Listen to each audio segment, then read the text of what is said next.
भूख है तो सब्र कर, रोटी नहीं तो क्या हुआ। आजकल दिल्ली में है जहरो बहस ये मुद्दा। Hi, my name is Himanshu Kumar, I am from Banka Bihar. My topic is revdi culture is necessary support और फिजिकल वेलफेयर। यदि तुम्हारे घर के एक कमरे में आग लगी हो तो क्या तुम दूसरे कमरे में सो सकते हो? यदि तुम्हारे घर के एक कमरे में लाशें सड़ रही हो तो क्या तुम दूसरे कमरे में प्रार्थना कर सकते हो?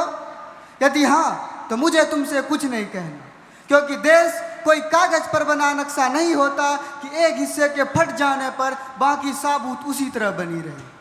जब आज हम अपनी आंखों पर गांधारी पट्टी बांधकर बड़े बड़े महलों और बड़े बड़े शहरों से देश की संपन्नता आंक रहे, तो मैं आपको याद दिला दूं कि आज भारत की 80 करोड़ जनता 5 केजी राशन पर आश्रित है।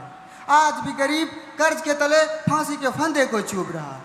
आज भी गरीब मजदूर के बच्चे डॉक्टर या इंजीनियर बनने का ख्वाब नहीं देख पा रहे। जब 100 में 70 व्यक्ति फिलहाल निषाद है, तो दिल पर हाथ रखकर कहिए, क्या देश हमारा आज़ाद है? बड़े बड़े कोठियों और महलों से देश की संपन्नता मत आंकिए, असली हिंदुस्तान तो फुटपाथ पर आबाद है।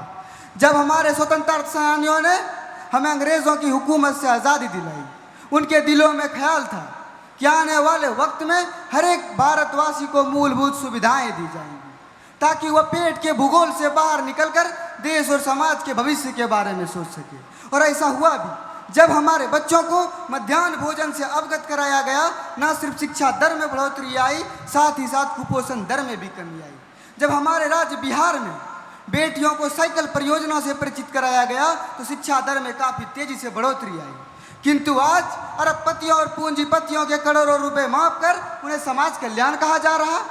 वहीं गरीबों को मिलने वाली मूलभूत सुविधाओं को रेवड़ी। Is it right the things related with public welfare as revdi? No. अगर अपना ही हक मांगते लोगों को हम फरहादी कहें, अगर ये आज़ादी है तो कैसे इसको आज़ादी कहें?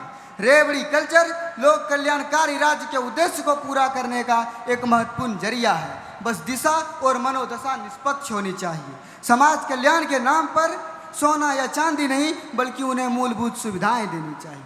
तो आइए हम एक ऐसी यात्रा पर चलें जहां सच्चा समर्थन जीवंत भावनाओं को प्रज्वलित करता हो, क्योंकि जब हम प्रगति से भरे भविष्य की ओर देखते हैं तो हम परिवर्तन और जिम्मेदारी दोनों को आपस में जुड़े हुए पाएंगे। कठिन लेकिन आशाजनक, चुनौतीपूर्ण लेकिन पोषित। मैं अंत में इतना ही कहूँगा कि टाल देने से कहीं मसला हल होता है, कि टाल देने से कहीं मसला हल होता है।